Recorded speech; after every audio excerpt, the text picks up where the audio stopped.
The marriage counseling session was supposed to save their relationship. Instead, when Dr. Phil read the private investigator's report out loud, it revealed Jennifer's husband wasn't who he said he was, and the real David Hoffman had been dead for 19 years. The man she'd been married to for a decade didn't even exist. Jennifer's hands wouldn't stop shaking. The manila folder sat on Dr. Phil's desk like a bomb. "Open it," she said. Her voice was steel, trying not to crack. "I paid $12,000 for that report. I want everyone to see what kind of man I married." David, if that was even his name anymore, sat 3 feet away, his face blank, unreadable. He hadn't said a word since they walked on stage. Dr. Phil picked up the folder. "Jennifer, you hired a private investigator because you believed your husband was having an affair. Is that correct?" "I know he was."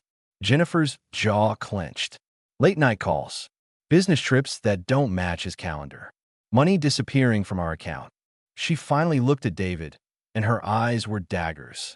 "Tell them I'm wrong. Tell them I'm crazy." David's throat bobbed. "You're not crazy," the audience murmured. "So you admit it?" Dr. Phil asked. "I admit." David's hands gripped his knees. "I admit I've been lying. About a lot of things." Jennifer laughed, sharp and bitter. Finally, the truth. But Dr. Phil wasn't opening the folder.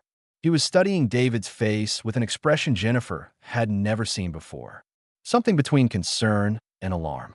"David," Dr. Phil said slowly, "before I read this report out loud, I need to ask you something, and I need you to answer honestly." David's legs started bouncing. A nervous tick. "Okay, is David Hoffman your real name?" The studio went silent. David closed his eyes. "No." Jennifer's brain stopped working. Just stopped. "Wait." Her voice was distant, like it was coming from underwater. "Wait, what?" Dr. Phil opened the folder. His eyes scanned the first page, and his expression darkened. According to this investigator's report, David Hoffman, Social Security number ending in 4712, died in a car accident in Portland, Oregon on March 14, 2005. He was 23 years old. "That's not." Jennifer stood up. Her chair scraped backward. "That's not possible. I've seen his driver's license. His passport. We filed joint tax returns. All forged," Dr. Phil said quietly. He flipped a page. "Very well forged. Professional-grade documentation." He looked at David. "Who are you?" David's hands were trembling now. I can't tell you that. You don't get to do that anymore." Jennifer's voice cracked. "I've been married to you for 10 years. We have a daughter. You don't get to sit there and tell me you can't. If I tell you, you're in danger." David's voice was sharp, desperate. "Both of you. You and Emma." The air in the room changed, became suffocating.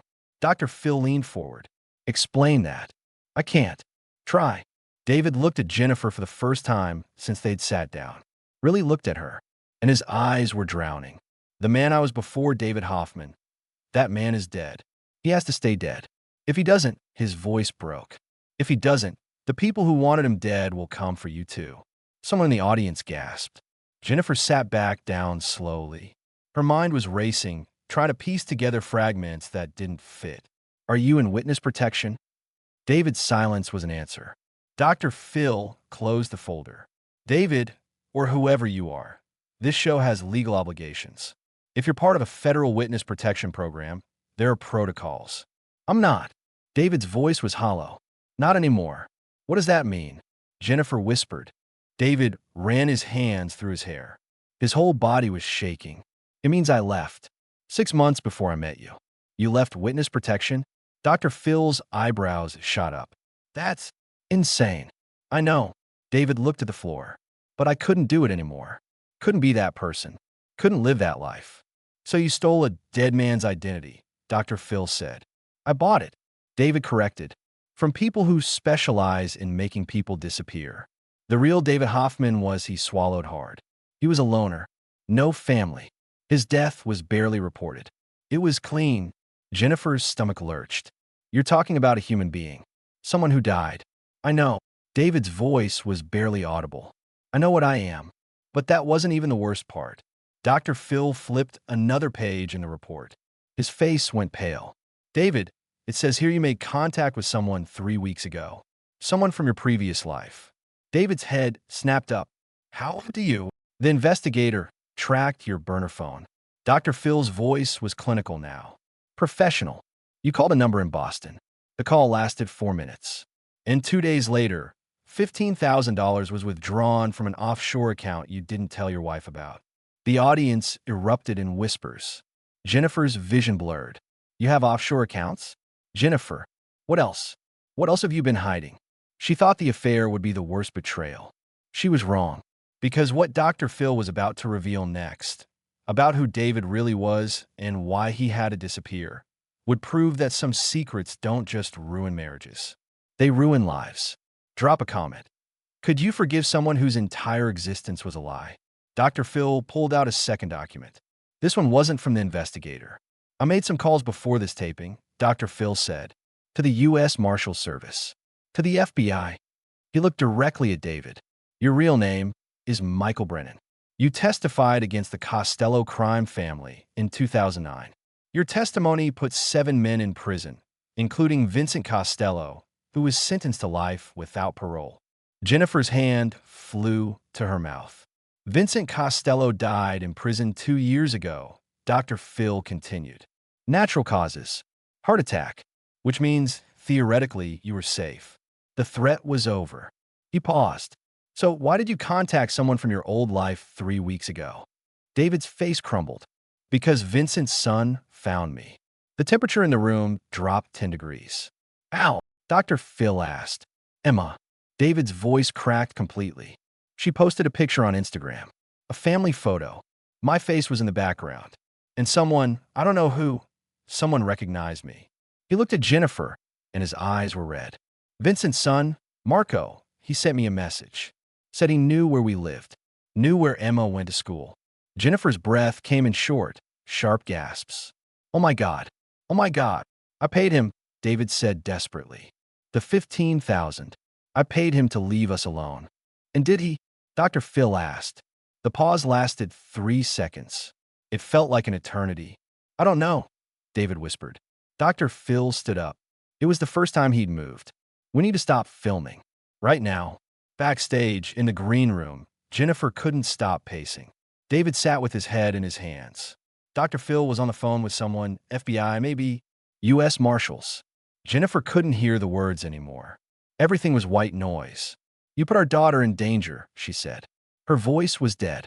You didn't just lie about who you were. You brought this nightmare into our home. I thought I could outrun it. David looked up, and his face was destroyed. I thought if I became someone else, if I started over, I could just be normal, have a family, be happy. You don't get to be happy. Jennifer screamed it. The production assistant outside the door flinched. You don't get to steal someone's life and pretend it's yours. I know. Do you? Jennifer's hands were shaking so badly, she had to clasp them together.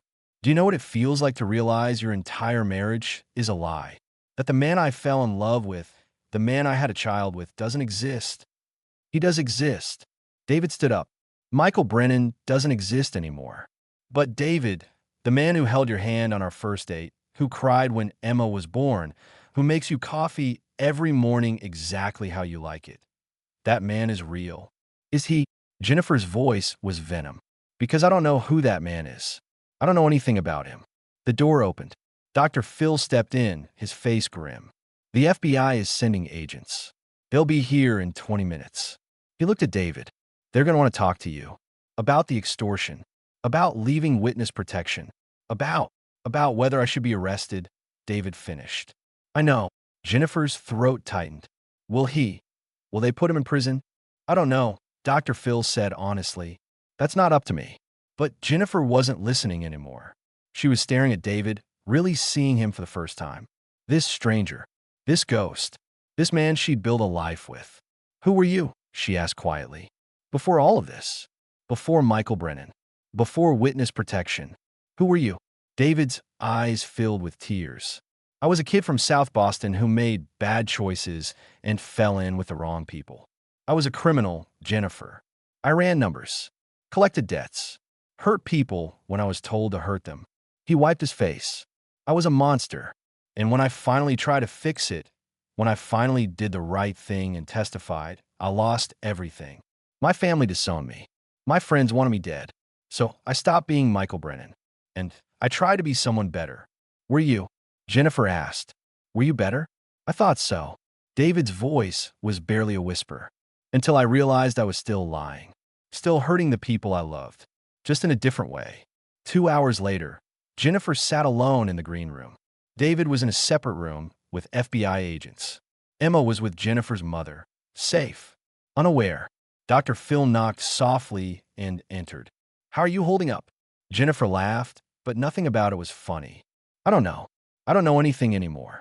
Dr. Phil sat down across from her. The FBI confirmed everything he told us. Michael Brennan's testimony was crucial in dismantling the Costello organization. He saved lives. He paused. But he also broke federal law by leaving witness protection and assuming a false identity. Will they prosecute? Probably not. But they're going to relocate him. Put him back in the program. New name. New city.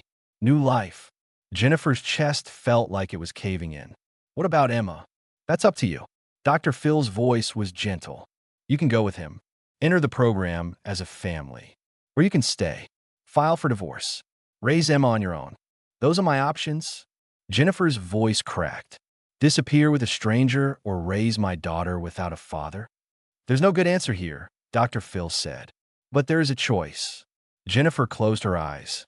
Try to think. Try to breathe. I don't even know his real name. His real face. His real anything. No, Dr. Phil agreed. But you know how he makes you feel. How he is with Emma. Whether the man you've known for 10 years, regardless of his name, is worth fighting for. Jennifer opened her eyes. Is he? Only you can answer that. The screen faded to black, then back in. Dr. Phil's voice, measured and thoughtful. Jennifer made her choice. We can't tell you what it was, for her safety and Emma's. But she sent me this letter. Cut to a handwritten note on plain white paper. Dr. Phil reads, the man I married doesn't exist, but the father of my child does. And that's the man I have to protect now. Not for me, for Emma. I don't know if I'll ever forgive him, but I know I won't let her grow up without knowing her father loved her enough to risk everything, including himself. Dr. Phil's face fills the screen. Sometimes love isn't about truth. Sometimes it's about choosing who deserves your loyalty, even when they don't deserve your trust. Jennifer's still figuring out which one matters more. He pauses. And honestly, I don't know if she'll ever have an answer. Here's what I need from you. If someone you loved had been living a lie for your entire relationship, but that lie was to protect you, would you stay or walk away? Because there's no right answer. Only the answer you can live with. Drop your response below. And if this story left you speechless, wait until you see what happened when a woman discovered her husband wasn't cheating on her. He was visiting the daughter he never told her existed. That's next time.